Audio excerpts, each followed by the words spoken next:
ध्यान देंगे जरा। बायो-सेवर्ट लॉ का मैं एक सेकंड एप्लीकेशन बताने जा रहा हूं। Magnetic field at N axial point of a circular current carrying loop या कॉइल, राइट। तो ये मान लीजिए हमारे पास एक कोई सर्कुलर करंट कैरिंग लूप है और इसमें इस तरह से करंट फ्लो हो रही है, मतलब ऐसे करंट फ्लो हो रही है, यानी इस साइड में बैठे हुए बच्चे को जो करंट है वो एंटी क्लॉकवाइज दिखाई देगी, राइट। तो ये हमारे पास एक सर्कुलर कॉइल है, ध्यान देना जरा सभी लोग, ऐसे आप इसको समझ लीजिए। और इसमें आई करंट फ्लो हो रही है और इसके एक्सिस पर एक्स डिस्टेंस पे मुझे मैग्नेटिक फील्ड फाइंड करना है with the help of Biot-Savart law. तो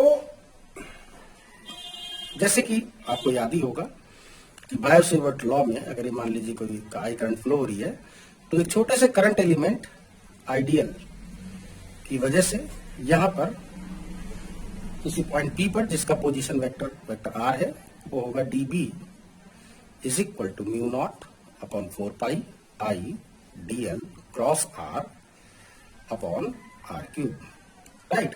तो मुझे भी इस करंट कैरिंग कंडक्टर जो कि लूप की फॉर्म में है, इसके ऊपर मुझे एक छोटा सा मैं करंट एलिमेंट ले रहा हूं और ये करंट एलिमेंट ये है आई dl। लेकिन आप जरा थोड़ा सा इस फिगर पे मत जाइएगा, मेरे जरा इस पर समझने की कोशिश करिए, ठीक है। कि अगर ये कॉइल अगर इस तरह से रखी हुई है, ऐसे सोचिए, ठीक है, तो देखा जाए तो ये एक आपको सिर्फ एक लाइन सी दिखाई देगी। क्या दिखाई दे रही है? एक सिंपल एक लाइन सी दिखाई दे रही है, समझ में आ रही है बात। और मैं इस वाले पॉइंट की बात कर रहा हूं, ये जो सबसे टॉप पर है, राइट। अब इस टॉप पर जो करंट एलिमेंट है, ये मान लीजिए यहां से यहां तक ये करंट एलिमेंट है, ये यहां से यहां तक, ठीक है। तो अगर करंट इस तरह से फ्लो हो रही है तो करंट एलिमेंट यानी कि आइडियल की जो डायरेक्शन है वो इधर की तरफ है, मतलब टुवर्ड्स मी, इधर की तरफ, मेरी तरफ। देखिए जरा ध्यान से, ठीक है। तो एक्चुअली आइडियल की जो डायरेक्शन है वो इस फिगर के अकॉर्डिंग वो ऐसे है, यूं। भाई अगर लूप अगर ऐसे रखा हुआ है, ठीक है, तो जो करंट एलिमेंट की जो डायरेक्शन है ये इस तरह से है, वर्टिकली अपवर्ड आ रही है। बात समझ में आ गई? अच्छा, या अगर मान लीजिए करंट एलिमेंट आप यहां पर ले रहे हैं इस जगह पर, तो फिर आइडियल की डायरेक्शन इस तरह से होगी, ठीक। तो इस आइडियल की वजह से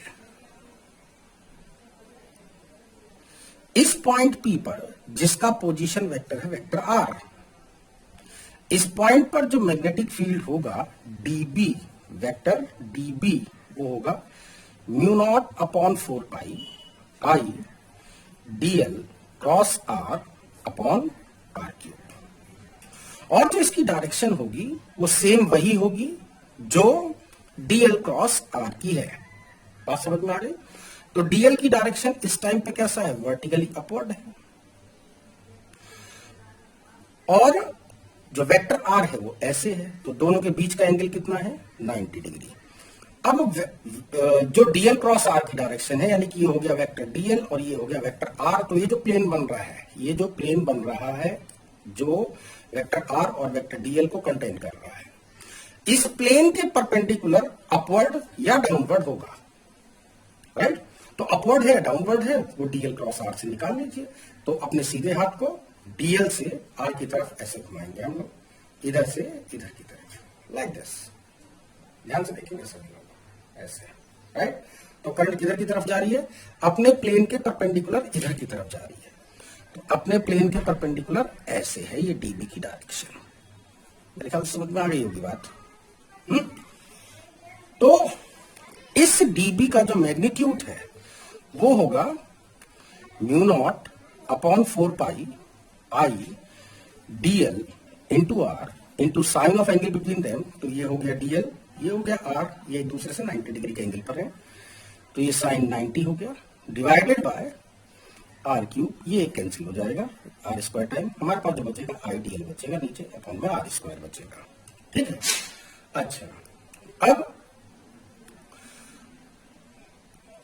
इस वेक्टर db के दो कंपोनेंट होंगे। अगर मैं इस एंगल को थोड़ी देर के लिए अगर अल्फा लिख दूं, तो इस वेक्टर db के दो कंपोनेंट होंगे, एक कंपोनेंट ऐसे और एक कंपोनेंट ऐसे, राइट। जो इसका वर्टिकल कंपोनेंट है वो है db cos थीटा, अल्फा ले रखा है, अल्फा cos अल्फा, और जो हॉरिजॉन्टल कंपोनेंट है वो है db sin अल्फा। बात समझ में आ रही? अब इसके जस्ट ऑपोजिट डायरेक्शन में अगर मैं ये dl लूंगा, इसको भी देख लीजिए, इसके जस्ट ऑपोजिट डायरेक्शन वाला, तो उस dl की डायरेक्शन वर्टिकली डाउनवर्ड होगी, और उस कंडीशन में वेक्टर r ये है ऐसे, राइट। तो अब की बार जो dl क्रॉस r की जो डायरेक्शन आएगी वो कैसे आएगी? dl क्रॉस r की डायरेक्शन, ये हो गया वेक्टर dl, ये हो गया वेक्टर r, राइट। तो यहां पर तो dl क्रॉस r इस तरह से है, तो यहां पर कैसे आ जाएगा? ये यहां पर ये भी एंगल सेम उतना ही अल्फा ही आएगा, राइट। इसकी रेडियस a ले लीजिए, तो ये भी ज्यादा ऐसा बन गया db, मैं इसको db डैश लिख दे रहा हूं। इसके भी जो दो कंपोनेंट आएंगे वो एक वर्टिकल डाउनवर्ड आएगा जो कि db डैश cos अल्फा होगा, और जो हॉरिजॉन्टल कंपोनेंट है वो db डैश sin अल्फा होगा। समझ में आ रही बात है? अच्छा, अब यहां ध्यान दो कि जस्ट ऑपोजिट, या मतलब ये वाला और ये वाला, ऐसे देखिए आप, जो ये वाला आइडियल आ रहा था और इसके जस्ट ऑपोजिट में जो आइडियल आ रहा था, राइट, इसके जो वर्टिकल कंपोनेंट है वो एक दूसरे को कैंसिल कर रहे हैं, क्योंकि सेम वैल्यू है, db हो चाहे db डैश हो, दोनों की वैल्यू तो आएगी सेम ही। ठीक है, तो ये कर रहे हैं एक दूसरे को कैंसिल। इसी तरह से ये वाला और इसके जस्ट ऑपोजिट वाला, इसके भी वर्टिकल कंपोनेंट एक दूसरे को कैंसिल कर रहे होंगे। ये वाला और इसके जस्ट ऑपोजिट वाला, ये भी सारे के सारे, ये भी वर्टिकल कंपोनेंट एक दूसरे को कैंसिल आउट कर रहे हैं, जबकि हॉरिजॉन्टल कंपोनेंट एक ही डायरेक्शन में आता जा रहा है, वो लगातार क्या हो रहा है, वो एड अप होता जा रहा है। तो जो नेट मैग्नेटिक फील्ड है B, तो वो क्या होगा, वो इस dB साइन थीटा या dB साइन अल्फा का टोटल इंटीग्रेशन होगा, यानी कि जितने भी करंट एलिमेंट है, चाहे ये हो, चाहे इसका, चाहे इसका, चाहे इसका, चाहे इसका, चाहे इसका, चाहे इसका, चाहे इसका, किसी का भी हो, केवल हॉरिजॉन्टल कंपोनेंट ऐड होते जा रहे हैं, वर्टिकल कंपोनेंट एक दूसरे के ऑपोजिट डायरेक्शन वाले कैंसिल करते जा रहे हैं। ठीक है, तो dB की जो वैल्यू है वो हो गई आपकी कितनी हो गई, वो इतनी आ रही थी, mu naught upon 4 pi I dl upon r square sine alpha का इंटीग्रेशन, और वो इंटीग्रेशन पूरे सर्कल के अलोंग लेना है मुझे, राइट। तो जो जो कांस्टेंट टर्म है सबको बाहर निकाल लीजिए, तो ये आ गया म्यू नॉट अपॉन 4 पाई आई भी कांस्टेंट है, ये डिस्टेंस भी हर चीज के लिए कांस्टेंट ही आएगा, ये r ही आएगा, ये बार बार, ये साइन अल्फा भी कांस्टेंट, ये एंगल भी सेम ही रहेगा, इंटीग्रेशन ऑफ dl बचेगा। अब अगर आप इस पूरे का इंटीग्रेशन कर लो, ये dl प्लस ये dl प्लस ये dl प्लस ये dl सारा अगर एडअप कर लोगे, तो नेट आंसर कितना आ जाएगा, ये जो इसका सरकमफ्रेंस है, यानी कि 2 पाई r, यानी mu naught upon 4 pi I by r, यहां मैं साइन अल्फा की वैल्यू लिख दूंगा, साइन अल्फा होगा परपेंडिकुलर, दैट इज इसकी रेडियस, अपॉन हाइपोटेनियस, तो परपेंडिकुलर हो गया a, हाइपोटेनियस हो गया r, राइट। ये साइन अल्फा की जगह पे लिखा हुआ है ये चीज, ठीक है। इंटू इंटीग्रेशन ऑफ dl कितना जाएगा, 2 पाई r, राइट। ठीक है। अच्छा अब आइए जरा,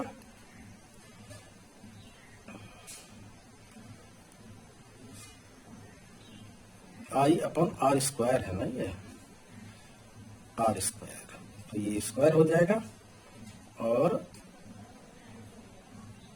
कुछ एरर हो रही है कहीं पे, जरूर कहीं ना कहीं कुछ ना कुछ एरर जरूर है।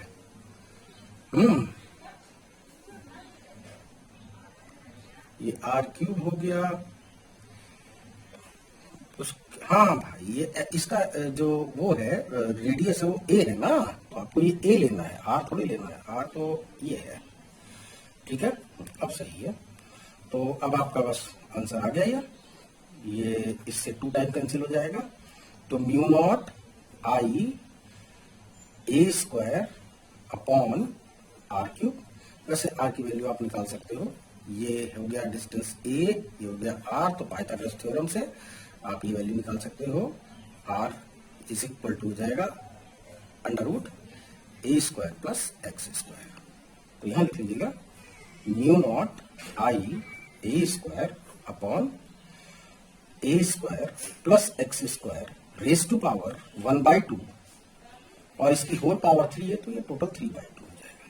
यही आपका आंसर है। अगर ये लूप की जगह अगर n टर्न्स का कोई कॉयल होता, राइट, तो हर लूप की वजह से मैग्नेटिक फील्ड इतना ही आ रहा होता, ठीक है। तो जो नेट मैग्नेटिक फील्ड है वो कितना आ जाएगा, वो आ जाएगा n टाइम्स हो जाएगा, मतलब इसका b इज इक्वल टू किसके हो जाएगा, mu naught N I A square upon A square plus X square raise to power 3/2, right. अगर मैं x की वैल्यू को 0 कर दूं तो आप सेंटर पे पहुंच जाओगे, at the centre x is equal to किसके होगा, 0 के। तो अगर आप x की वैल्यू अगर 0 पुट कर दो तो b इज इक्वल टू हो जाएगा म्यू नॉट एन आई, और ये बन जाएगा e, बस एन आई अपॉन ए, बस इतना है। x की वैल्यू 0 पुट कर लीजिए, यह जाएगा आंसर। लेकिन अगर डेरिवेशन सेंटर के लिए करना है तो इतना कॉम्प्लिकेटेड डेरिवेशन करने की जरूरत नहीं है, फिर तो सिंपल तरीका है, मैं उसको भी बताते रहूंगा। हाँ, जो वेरिएशन है इसका मैग्नेटिक फील्ड के साथ, ये आप जरूर देख लीजिए, magnetic field versus x, right ना। अब x इधर भी है और x इधर भी है, x की वैल्यू पॉजिटिव भी है, x की वैल्यू नेगेटिव भी है, तो जो इसका ग्राफ आएगा वो कुछ इस टाइप से आएगा। बस समझ में आ गया। तो अगर कभी ग्राफ अगर एग्जामिनर पूछे तो इस तरह का ग्राफ बना दीजिएगा इसमें, राइट।